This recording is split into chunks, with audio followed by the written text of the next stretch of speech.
We are here with Joshua Moore from We Came as Romans. You are the guitarist, and you've been doing it for a very long time, started the band and everything, and you also play Magic. So I'm super excited to have you rate some Yu-Gi-Oh cards as a Magic player. So you're going to tell me how much Yu-Gi-Oh experience you have, but I don't think it's that much. So why don't you just go ahead and tell us how much Yu-Gi-Oh experience you have as a whole? Absolutely none. I think our small conversation that we had 2 minutes ago about just showing me what the battlefield looks like. I don't know what it's even called in the place where you put your cards.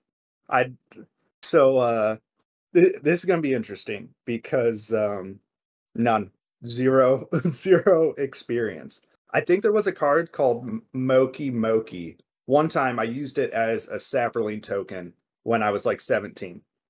Yeah, no, that's all I got. That's the whole thing. I mean, Moki Moki, that's a lot of knowledge there. Moki Moki has a lot of story behind it. We're not going to. Is that a real card though? Yeah. Oh, I got it. I see. This was like 20 years ago. Yeah. I guess 15 years ago. There's a whole Moki Moki. There's a whole Moki Moki archetype now. It's like a group of Moki Moki cards. There's even one called Moki Moki Smackdown. That sounds aggressive. Aggressive. I don't know if I signed up for that one. It's aggressive. Okay. Well, I'm going and how much Magic experience you have? We'll talk about your Magic experience too. I started playing Magic when I was 13. I'm almost 35. I took a long 10-year break in the middle because I was touring in my band and always on the road and wasn't able to keep up. But basically when Commander was invented, some of my friends back home were like, "Hey, you used to play Magic, you should play Commander." And I was like, what? I don't know what that means, but sure, I'll play Commander again. We were on tour and we were with a band called Counterparts from Canada, awesome band. And they're like, "Hey, we're going to buy some boxes of this set called Kaladesh. You want to buy one?" And I was like, "Sure, I haven't played Magic in a decade." So we bought a box and I opened an Invention Soul Ring. Wow, whoa. Which, yeah, I was just like, "Oh, this is so cool." Just headfirst dove back in. And that was probably 2017 or something. I don't know. Wow. But yeah, I've played Magic a very long time. I started in 8th edition / Onslaught block. So wow. I know that Yu-Gi-Oh players watching this have no idea what that means, but an Invention Soul Ring, how much is that card now? Almost it's just a few $100s, right? That's only a few $100. I want to say it's $900. Yeah, it's 800, 900 bucks. It's up there. That's exactly like you opening a box for the first time in 10 years and opening an Invention Soul Ring. It's like going to play poker for the first time in 10 years and winning $3,000. You're like, "Oh, I guess this is just easy now," and then you just start playing forever. But anyway, with that said, let's go ahead and talk about some Yu-Gi-Oh cards. You're going to get 5 cards, and they're either good or bad, and there's no in between. And they're going to introduce you to a little bit of different types of cards. You get a couple monsters. We're going to get a couple spells, a spell, and a couple trap cards.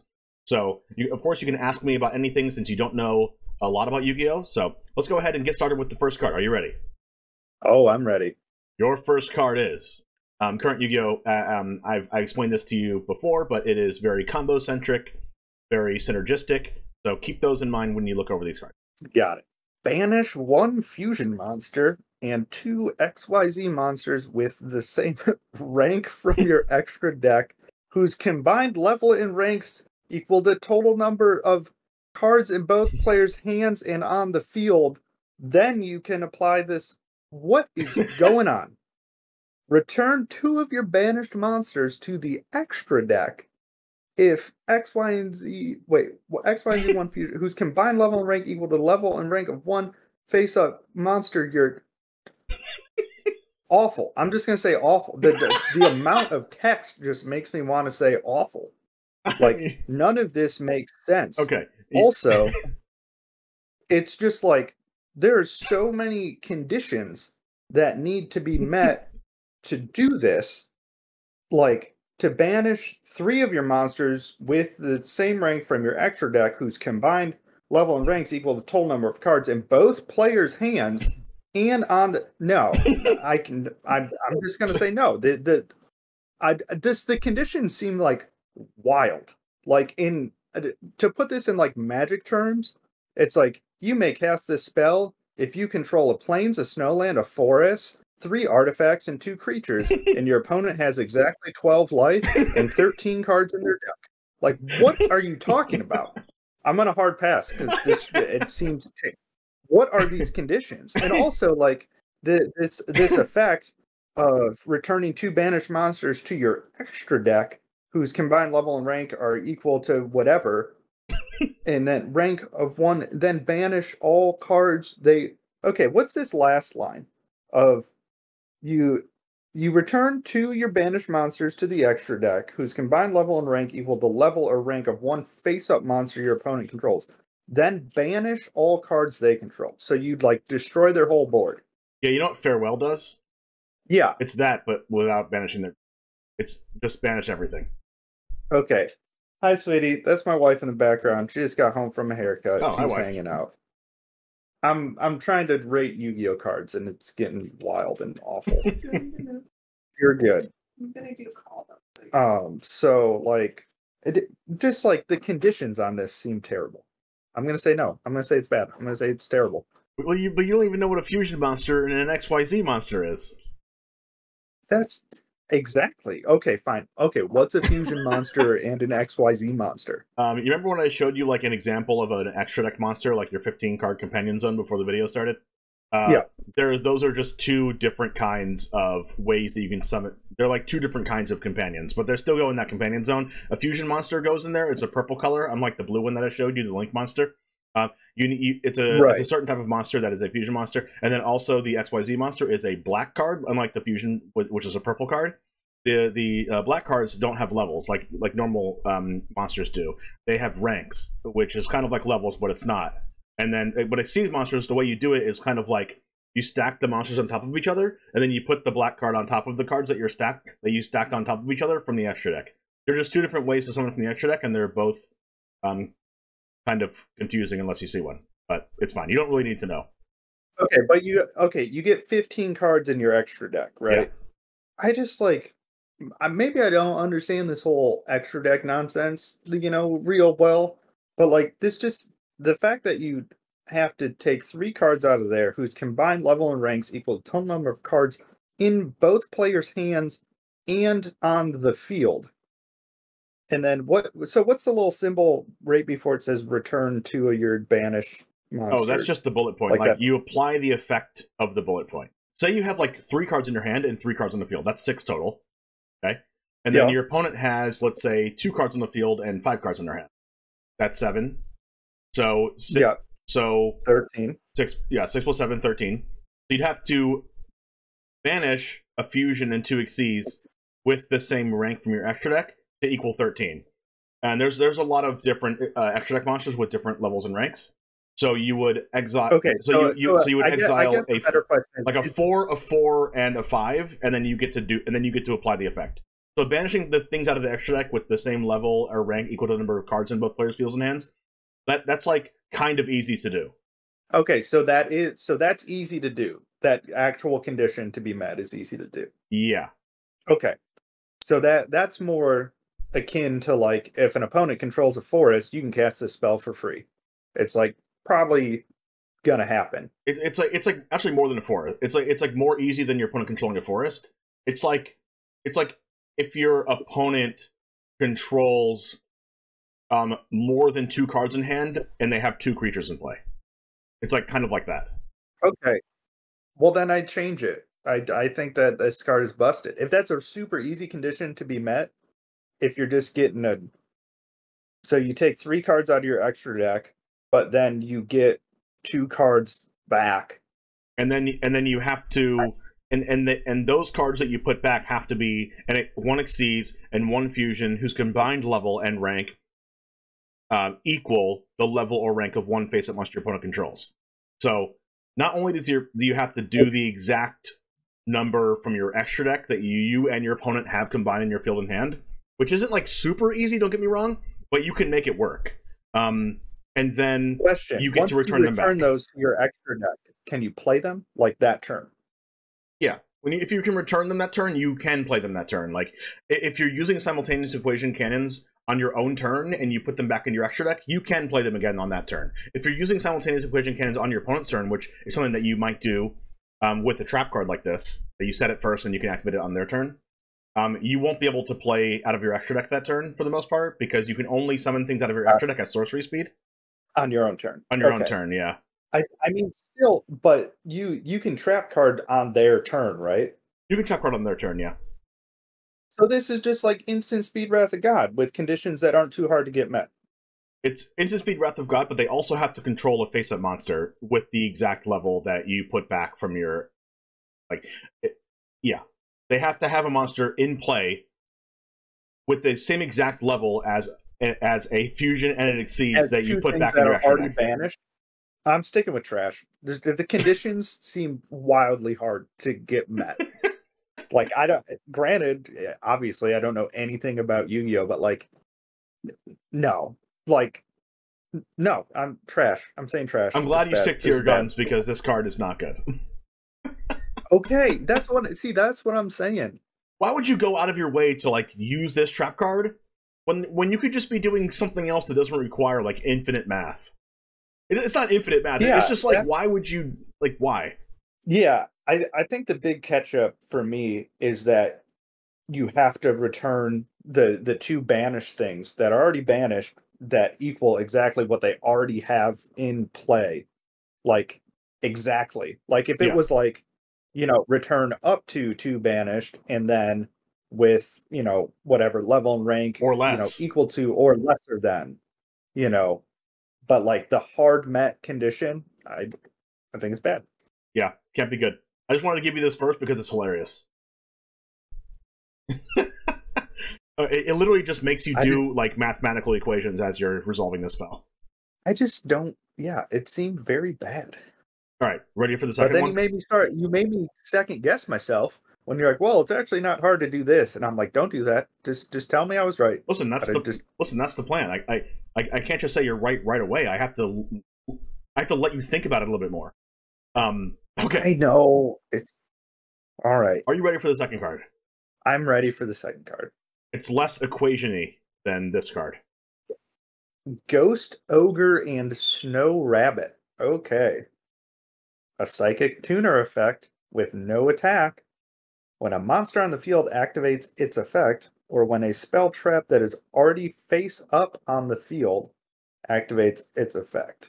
Quick effect, you can send this card from your hand or field to the graveyard. Destroy that card on the field. You can use the effect of Ghost, Ogre, Snow Rabbit once per turn. Okay. So this is what, like a counterspell stifle? That's what this seems like.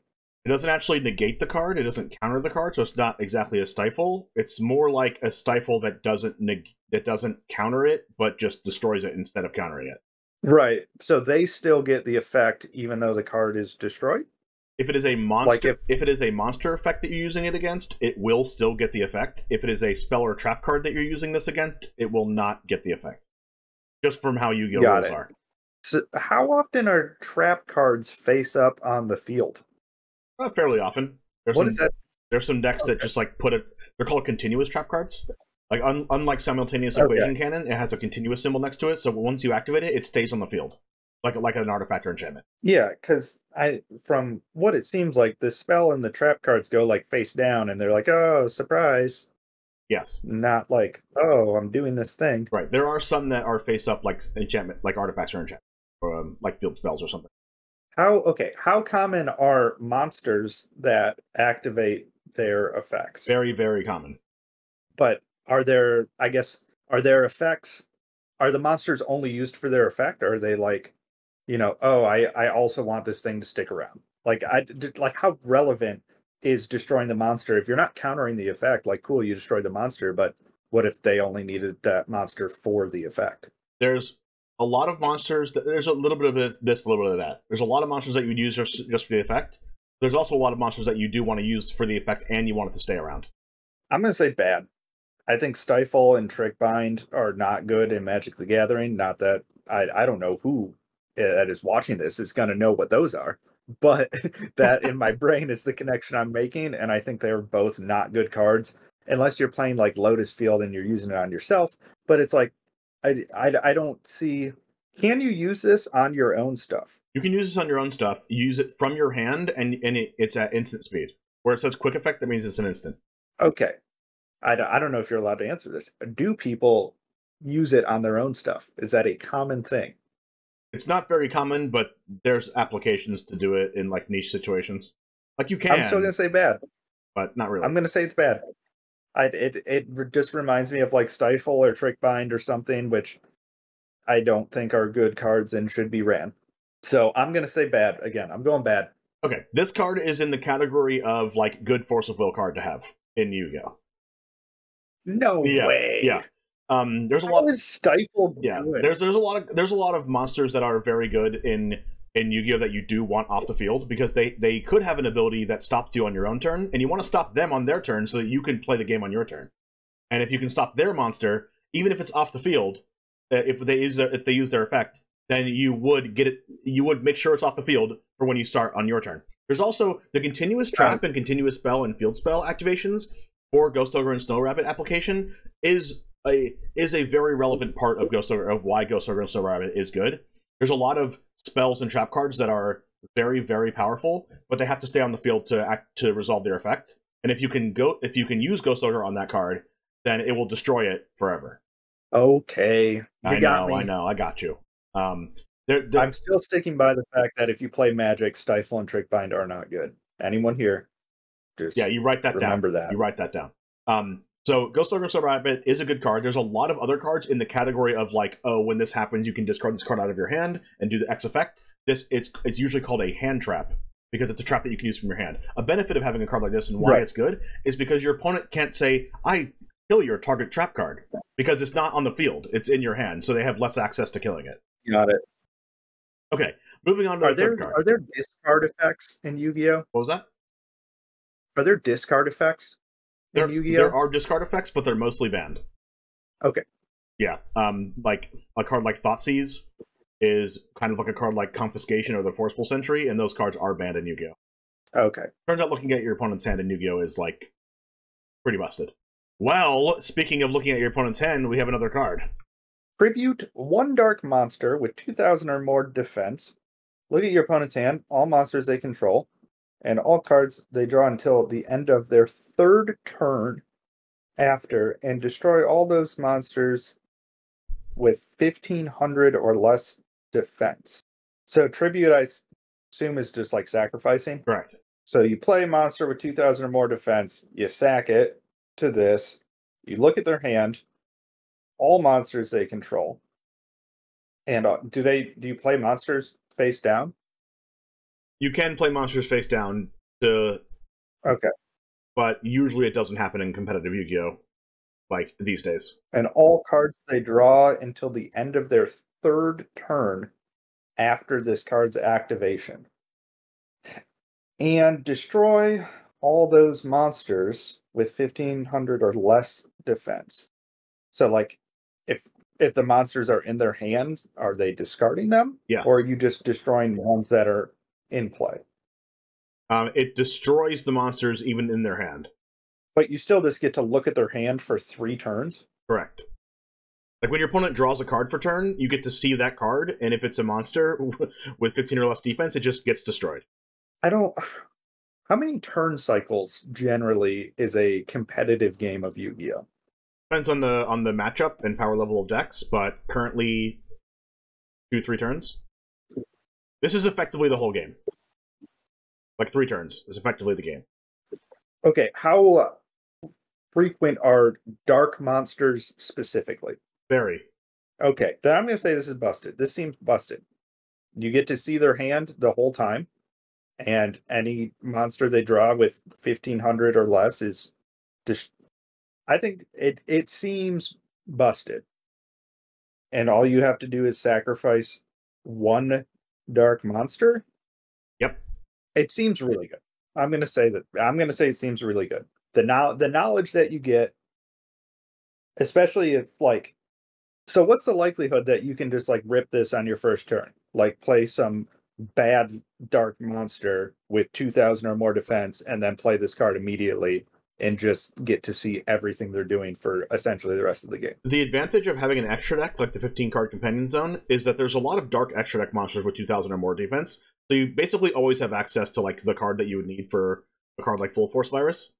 The problem with like these cards in general is like there's no way to tutor them, right? So you kind of just have to draw them. So and it's like that for most cards in Yu-Gi-Oh anyway. But like if you have a synergistic archetypal deck, then a lot of the cards are going to be searchable, as you say in Yu-Gi-Oh, like tutorable. Right. Okay. And there are ways to tutor this. Don't get me wrong, but yeah. What's the max copies of a card allowed in a deck? 3. 3, and decks are 60 cards. 40. 40? 40 to 60. Y'all playing with 40? Yeah, 3 and 40 is the same ratio, I believe, as 4 into 60. I mean, that just 40 card decks though. Y'all playing sealed over there? Yeah. There's no lands, so everything's a playable card. You know what? That makes a lot more sense.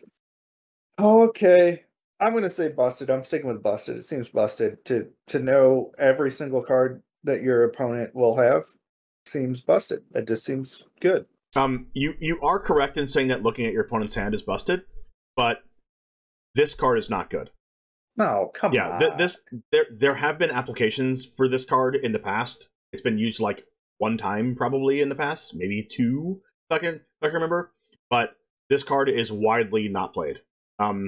Because the 1500 or less defense, like it doesn't even hit your opponent's hand traps. Like Ghost Ogre and Snow Rabbit, that has 1800 defense. There's a lot of hand traps like Ash Blossom, and Joyous Spring, like a bunch of the hand trap cards that I'm talking about that all have 1800 defense. Not going to hit any of those.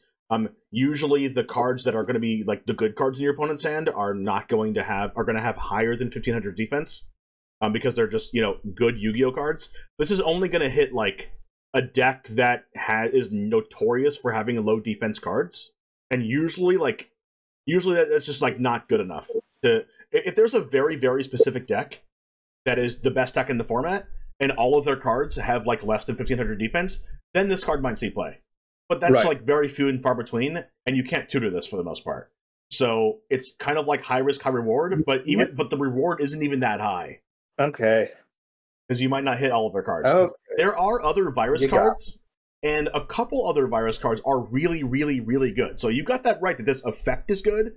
The type of effect, looking at your opponent's hand, looking at the cards they draw, like getting rid of all their cards. But the 1500 defense is where it throws this card off, and there's virus cards that do you get to call one spells or traps or whatever, and then you get to discard all the spells or traps they draw. Like there's one of those. There's one that works with attack power. That seems. Yeah. There's ones that way more busted. Yeah, it's busted. Yeah, there's ones that work for like attack power instead of defense, and that card's really good. There's like Crush Card Virus, like works off attack power. This one, because it works off of defense, and the defense is like 1500 or less, makes this card like not playable. So you got like half right. Like you got it right that this effect is good, but this card is not good.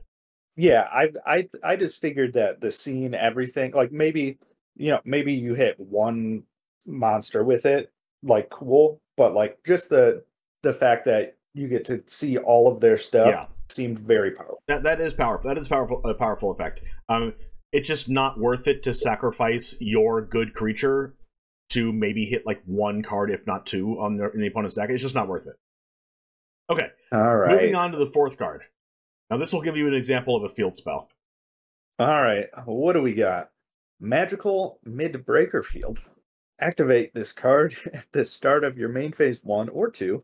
During each player's main phase 1, monsters in the field cannot be destroyed by their opponent's card effects. Also, neither player can target monsters their opponents control. You cannot activate or set field card spells. Okay. So in Yu-Gi-Oh, are there like responses? Like if I were to play this card, is there a time that I could play this card, activate it, and just immediately make my monsters untargetable? Or is there a time frame in the way that the game is played where an opponent can respond to that and kill my stuff? Yeah, in response to you activating Magical Midbreaker Field, your opponent can remove your things. They can also negate/counter the Magical Midbreaker Field itself if you're going second. If you're going first, you can play this. You'd have to play this preemptively at the start of your main phase 1, and then throughout your entire turn on your first turn, your cards are untargetable and indestructible. And how common are the turn 1 wins? If you go unimpeded, completely unimpeded, you're pretty likely to win on your first turn. Not win the game, but make a huge board of like a bunch of power with a bunch of Glenelendras, like I was telling you before. Yeah. How easily tutorable is this card? They limited to 1 the card that would tutor this, called Terraforming. So not very likely. Because my first line of thought is that if you're going first and you have this card, you can theoretically put out a bunch of monsters that can just mess up all their stuff, whatever they do, right? Right, and but they then can't it mess says during each player's main phase, the monsters can't be destroyed by their opponent. So like that works for them too. Yep. So it's like I feel like you would have to play this and then find a way to like sacrifice it or get rid of it before their turn. If you wanted to target or destroy their stuff, then you would need to do that, yes. Yeah. But also it's like, if you're going first and you play this and you get through your main phase 1 of all this stuff, don't you just go to main phase 2 and they can just destroy your stuff anyways? While this is in play, the effect applies. You can only activate this from your hand in your main phase 1 or 2. Okay. And it has to be at the start of your main phase 1 or 2. You can't like do a play in your main phase 1 and like halfway through play Magical Midbreaker. You have to do it as your first action. I'm just wondering, so how many creatures, so monsters are not spells, they just go directly on the field. Right. But there are monsters that are like, I don't know. The next monster that comes into play is destroyed or whatever. Right? There are monsters that say that you can negate a summon of another monster. Like there are monsters that interact with other monsters. Yes. Okay. Is negating a summon different than being destroyed? Yes.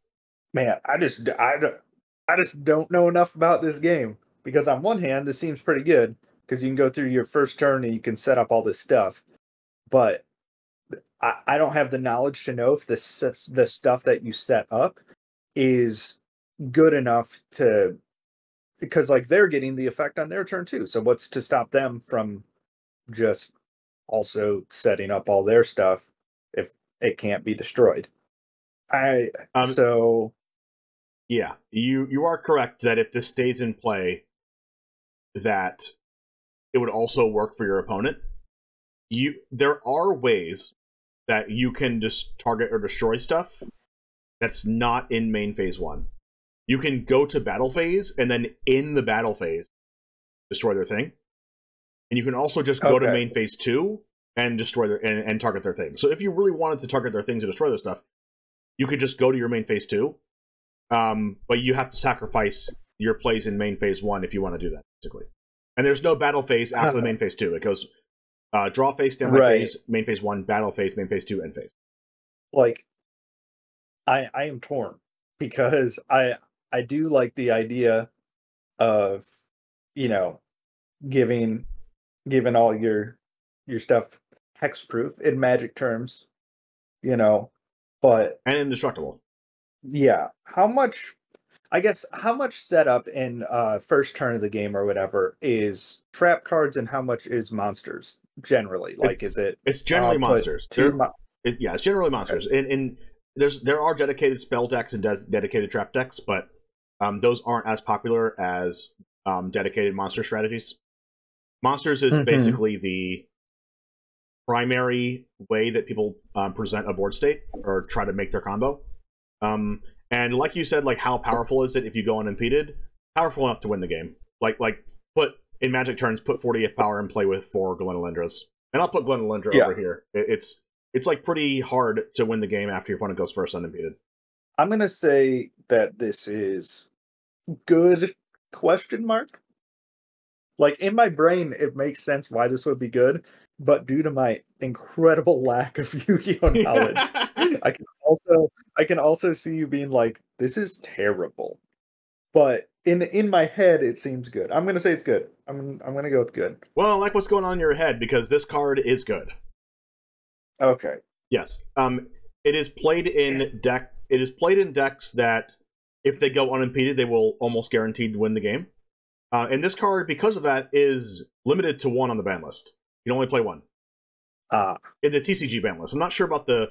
You can let me know in the comments if you play Master Duel, is the online version of Yu-Gi-Oh! If Magical Midbreaker Field is limited in that game. But in the TCG, it is limited to 1. I believe it got limited in a format called... there's a deck called Goki, and Gouki, and they would basically build an impenetrable board. And they played a bunch of copies of Magical Midbreaker Field in their deck to say, oh, you can't stop me. I build a board that you can't beat. Right. So anyway, good job on that one. I feel good. I got that one right. Question mark, but I got it. I'm happy about that. All right, are you ready to move on to the last and final card? Yes, I'm ready. This one is very interesting. Let's see. Okay. Flying Elephant. Oh man. Once per opponent's turn, if this card would be destroyed by their card effect, it is not destroyed. Once per turn during their end phase, if this effect was applied, apply the following effect. During your next turn, this card inflicts battle damage to your opponent by direct attack, and you win the... What does you win the duel mean? You win the game. What's going on in your head? Well, in our short conversation earlier, I asked you about generally how Yu-Gi-Oh! Games are won. And I had asked about, like, if there was any, like, Thassa's Oracle shenanigans going on. And you're like, not really. And this one says you just win the game. There are effects that win the game, but there's not effects that win the game on your first turn. Okay. Are there, like, are there trap cards you can play at instant speed that are, like, fight spells, where you can find a way to have their card like how? Okay, the first thing, the card being destroyed by an opponent on their turn, how easy is that to, I guess, achieve? Like, for example, because like if you play this, is your opponent just going to be like, okay, well then I just won't destroy it? Like, yeah, if you play this face up, like if you just normal summon this and pass turn, they'll say, oh, I'm reading your effect right now. I probably shouldn't destroy this, right?